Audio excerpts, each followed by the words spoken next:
तुमचं नाव काय आणि तुमच्यावर काय घटना घडली? सुभाष जयराम भोगरे उर्फ बाला माझं नाव आहे. रात्री 11:45 आम्ही गरबा संपवला. गरबाला संपवल्यानंतर सोहम पवार आला तिथं. तो बोलतो तू गरबा ठेवलेला आहे इथं, की तू का गरबा ठेवलेला आहे, तू कोणची परवानगी घेतली? मी बोललो मला महानगरपालिका आणि पोलीस परमिशन, PWDची, फायर ब्रिगेडची सर्वांची परमिशन आहे मला. तो बोलतो नाही ती नाही, माझी परमिशन का नाही घेतली? की मी पहिले गेल्या वर्षी पोस्ट ऑफिसला एकाने पण परमिशन नाही घेतली होती तरी त्याला मी तलवार मारली, आता तुझ्या गाडीत पण डायरेक्ट गोळी घालणार आहे.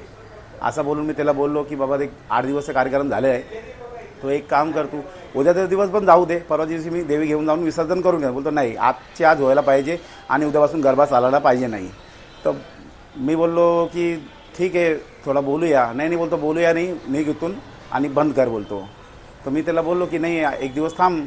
तर ते वाद झाले आणि मला बोलतो डायरेक्ट की तुझ्या गांडीत गोळी घालत. त्यांनी पिस्टल काढली आणि माझी छातीवर टाकली. तर हा माझा भाऊ होता, त्यांनी डायरेक्ट बोलला की त्याला कशाला मारतो आहे. तर माझ्या भाऊनी थोडं मला वाचून घेतलं. तर मग पूर्ण पब्लिक गोळा झाली तिथं.